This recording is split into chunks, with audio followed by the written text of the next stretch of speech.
ड्रग्सच्या मध्ये जर का कोणी म्हणजे जर का संघटित गुन्हेगारी असेल तर आपण त्याला मकोकासारखा गुन्हा देखील आपण दाखल करतो आणि ती आपण सुरुवात देखील केलेली आहे. आणि एक महत्त्वाचा विषय म्हणजे मकोका दाखल करत असताना त्याच्यामध्ये कमर्शियल क्वांटिटी असेल तरच आपण तो मकोका दाखल करतोय.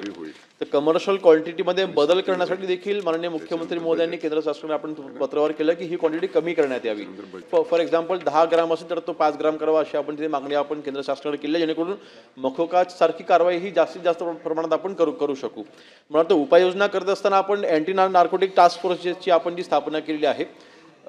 अशा फोर्स अन्य राज्यांमध्ये देखील कार्यरत आहेत. मी मगाशी त्याचा उल्लेख केला की परंतु ह्या फोर्समध्ये आता जो लिमिटेड स्टाफ आहे म्हणजे आता उदाहरणार्थ जेवढा आपले विभाग आहे त्या विभागाने आपण ह्याचे आपण कार्यालय देखील आता ॲक्टिव्ह केलेली आहेत आणि त्याची आपण जी पदनिर्मिती आपण जी केली होती ती आता पद देखील आपण पूर्णपणे भरलेली आहेत आणि ते आता ऑलरेडी सगळे कार्यरत झालेले आहेत आणि ह्यांना आपण स्पेशल ट्रेनिंग देतोय.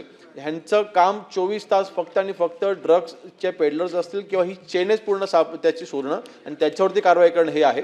आणि त्यानंतर मुंबईसारख्या मोठ्या शहरामध्ये तर आपल्यासारखं तिथे आपण विशेष पथकं देखील आपली आहेत त्या ठिकाणी आपण त्या मार्फत आपण कारवाई देखील करतोय.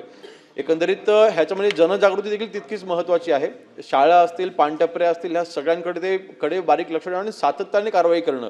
मला वाटतं ही प्रोसेस ही मला वाटतं कंटिन्यूअस चालणारी ही प्रोसेस ह्याला थांबवून चालणार नाही आणि त्यानुसार आपण अग्रेसिव्हली आपण कारवाई करतोय.